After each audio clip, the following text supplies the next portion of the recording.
Good morning everyone. 12 नहीं बजे तो गुड मॉर्निंग है। ओके, सो लेट्स अंडरस्टैंड कारो 2016 but not the entire order but just the applicability. Why just applicability being a very important topic? So let's understand. So I want you to watch the video till end. Reason being, one, I'm gonna give you the points where you can get the trap by the institute in the questions, and second, at the end of the video I'll give you the what is mean by keywords which institute expect you to write and how to write the answer for Coro also and for other questions also. Okay, so let's understand it. So first of all, देखो, as from this section 143 subsection 11 of Companies Act has given power to the central government to issue any notification. So using this power, central government has issued one order, Company Auditors Report Order 2016. This order contains total 16 clauses. So these 16 clauses are nothing but different 16 we can say areas of financial statement wherein the central government want auditor to report so what that area, how the company is performing in that particular area. So we are not going into this right now. We are focusing on the applicability, to whom the Caro will be applicable. Most of you will be knowing it already if you have studied, but but I want you to understand few more things about the applicability so that you won't be losing any single mark in the question based on the Caro. ठीक है, तो applicability में ये बोला गया है कि Caro is applicable to every company. First of all, they have considered every company. Now what is mean by this word every company? Every company, it will include public company also and private also. Secondly, it will include listed also and unlisted also. Okay, so every company including foreign company,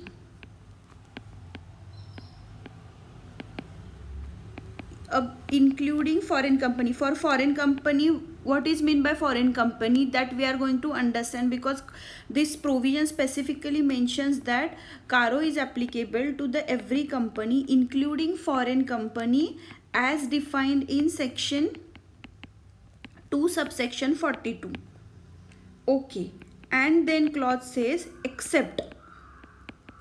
ठीक है, पहले बोला है हर एक company को applicable है, फिर कुछ कंपनियों को उन्होंने एक्सेप्शन में डाला है. जिनको एक्सेप्शन में डाला मतलब डेफिनेशन से बाहर निकाला. अगर डेफिनेशन से कंपनी बाहर गई मतलब उनको कारो अप्लीकेबल नहीं है. तो उनमें कौन कौन आता है? उनमें आते हैं insurance company, banking company, section 8 company if company is registered under section 8, then small company if company is a small as per the Companies Act definition of small company given in Companies Act, then Caro is not applicable. Then 1% company and private limited company.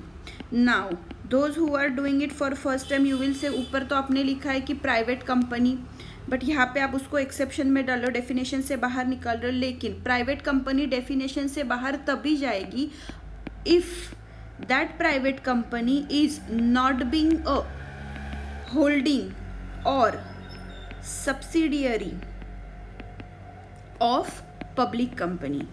Okay, वैसे तो private company को कारो applicable नहीं होगा, but if that private company is holding और subsidiary, अगर किसी इसकी जो होल्डिंग कंपनी है वो पब्लिक है, मतलब वो क्या हुई, सब्सिडियरी हुई इस होल्डिंग की, तो कारो अप्लीकेबल हो जाएगा.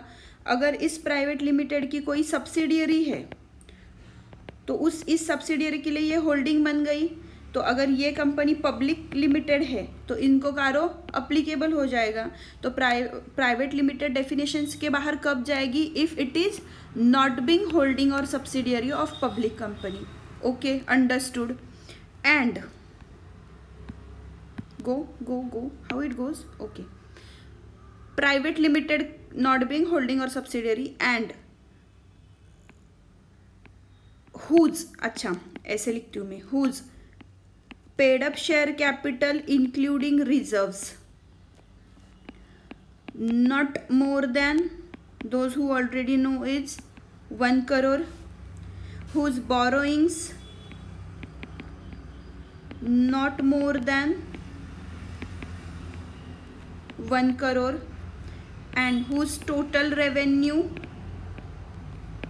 is not more than 10 crore. अच्छा, प्राइवेट लिमिटेड तो है, बट वो ना तो उसकी होल्डिंग और उसकी सब्सिडियरी पब्लिक कंपनी होनी चाहिए अगर उसको डेफिनेशन के बाहर जाना है, ना तो उसका पेड अप शेयर कैपिटल और रिजर्व 1 करोड़ के ऊपर होना चाहिए, ना तो उसके बोरोइंग्स 1 करोड़ के ऊपर होने चाहिए, ना तो उसका टोटल जो रेवेन्यू है वो 10 CR के ऊपर होना चाहिए. अभी उसके लिए देखो क्या बोला गया, understand this. Most of the people get confuse over here that here written is not more than. मतलब क्या, लेस देन 1 करोड़ होगा तो अप्लीकेबल नहीं है, इक्वल टू 1 करोड़ होगा तो नॉट मोर देन, उससे ज़्यादा नहीं होना चाहिए ना, तो इक्वल टू और लेस देन चलेगा, तो इक्वल टू हुआ तो कारो अप्लीकेबल नहीं है.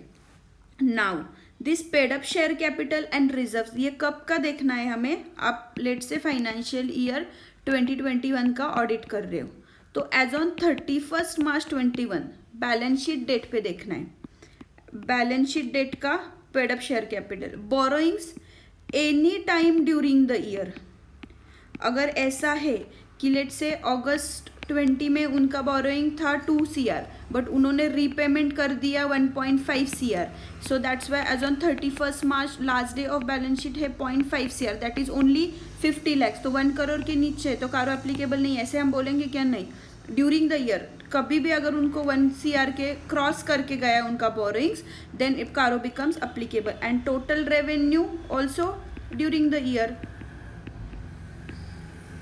Okay, now another important point, ये कारो 2016 जो है it is not applicable for consolidated financial statement. ये ई जैसे दिख रहा है ना, कंसोलिडेटेड फाइनेंशियल स्टेटमेंट.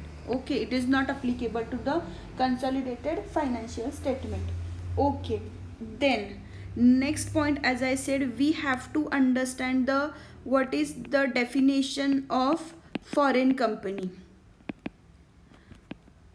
क्या बोला है, CARO is applicable to the foreign company. तो फॉरेन कंपनी जैसे लेट से ये अपना इंडिया है और ये आउटसाइड वर्ल्ड है. इंडिया में किसी कंपनी का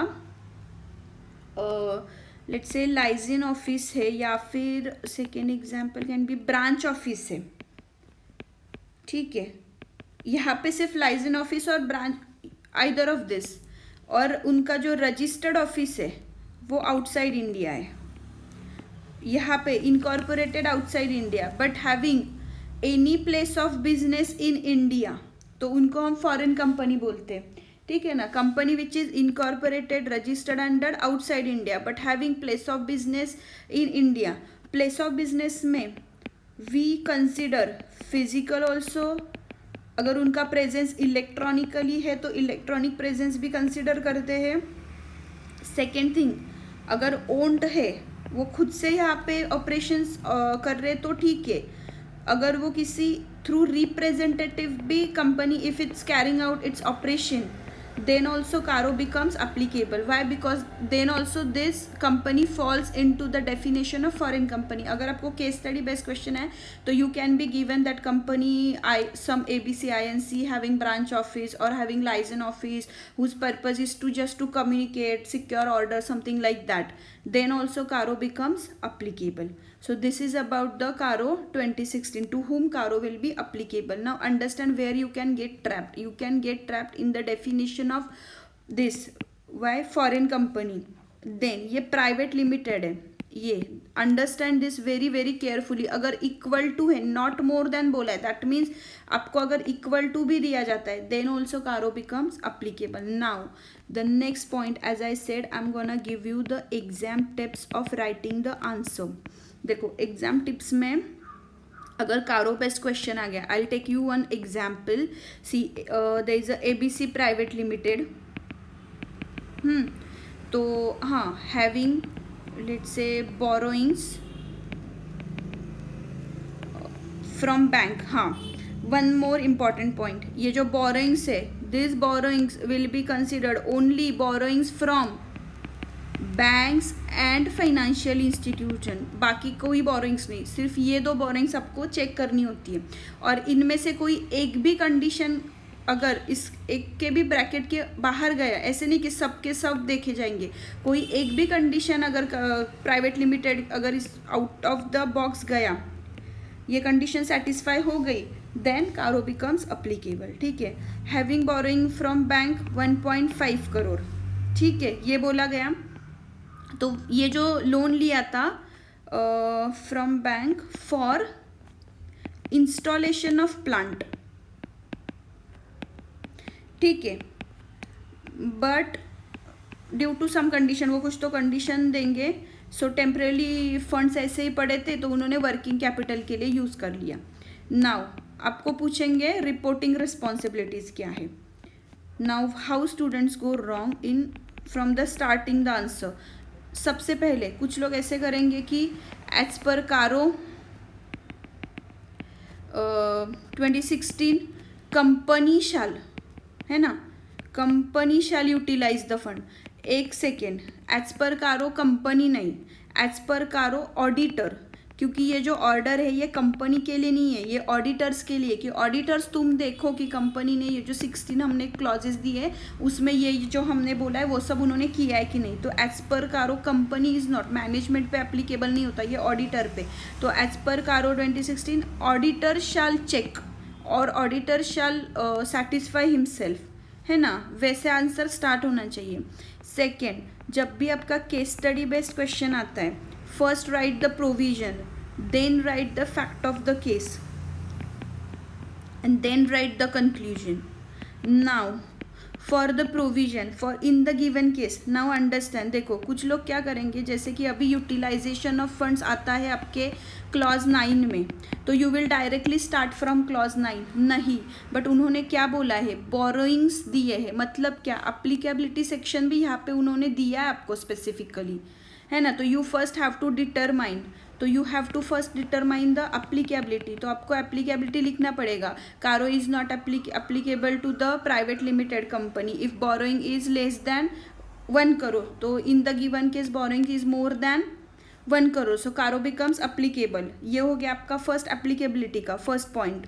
second point you will write as per clause 9 of कारो, नहीं, ऑफ पैरा 3, क्योंकि जो ऑर्डर है उस ऑर्डर के पैरा 3 में सब क्लॉजेस, 1 और 2 में तो डेफिनेशन से, पैरा 3 से क्लॉजेस स्टार्ट होते हैं। तो क्लॉज 9 ऑफ पैरा 3 ऑफ कारो 2016 स्टेट्स दैट, है ना, तो जो auditor shall report if company has, जो भी है क्लॉज के वर्डिंग्स एज इट इज़ लिखो। उसके बाद आओ फैक्ट ऑफ द केस में, फैक्ट ऑफ द केस मतलब क्या, इन द गिवन केस आपके केस में क्या हुआ है, तो फैक्ट ऑफ द केस जो लिखते हो उसमें आपके जो केस स्टडी दिया होता है उसमें जितने भी नाम आते, मतलब अभी इसमें ABC limited, all the names, all the amounts, all the years, dates, जो भी है, this should form part of your fact of the case, और इन सबको आपको अंडरलाइन करना है। जैसे यहाँ पे क्लॉज नंबर डाला है तो क्लॉज नंबर को अंडरलाइन करना है, और जिसको हम अंडरलाइन करने की बात कर रहे हैं वही है आपके keywords which examiners wants from you, है ना। और इसमें हम क्या क्या दिया है वो देंगे, और उन्होंने कैसे ये प्रोविजन कॉन्ट्राविन की है, how provision is applicable, how provision is complied or not complied, how complied or not complied, तो उन्होंने यूटिलाइज किया, सो विच इज़ अगेंस्ट द कारो दिस क्लॉज 9, तो वो हम यहाँ पे लिखेंगे।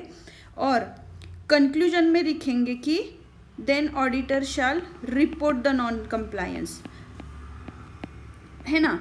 Conclusion shall not exceed 2 lines, maximum 3, जितना कम आप जितना कम आप रख सकते हो कंक्लूजन को उतना आपको रखना है। सेकेंड पॉइंट, जब भी आप कोई भी आंसर लिखते हो please please don't write paragraphs. एक तो ये ऑडिट है, बोरिंग है, आई अंडरस्टैंड, एग्जामिनर को भी पढ़ना अच्छा नहीं लगता है, नॉट नेसेसरीली उसका ये फेवरेट सब्जेक्ट होगा, तो जब भी आप आंसर्स लिखते हो तो please don't write paragraphs, write a small points, और आपके हिसाब से उसको बुलेट्स दो, नंबरिंग दो, whatever you want to do, but please don't write the paragraphs, write the small points. So this is about and this applicable to the every case study based question. तो यही format में लिखना है, paragraphs में नहीं लिखना है. और अंडरस्टैंड, कुछ भी मत, ऑडिटर शाल इसको मत आप अंडरलाइन करो. उसमें का क्या है, कंक्लूजन मतलब कॉन्ट्रावेंशन है ना, कंप्लायंस, नॉट टीनेबल, वो जो वर्ड्स होते हैं ना, that is mean by keywords. तो जिससे आपका आंसर एकदम उसको समझ में आ जाएगा, वो कीवर्ड्स पढ़ के जिसको आप अंडरलाइन करोगे. So this is about your Caro and this is about your exam tips. So when I'll come with the, I think whenever I'll put the video on the YouTube, I should also include some of the exam tips. So you will be able to answer the correctly. Okay. चलो पढ़ो फिर, अभी exam पास में है. Bye bye.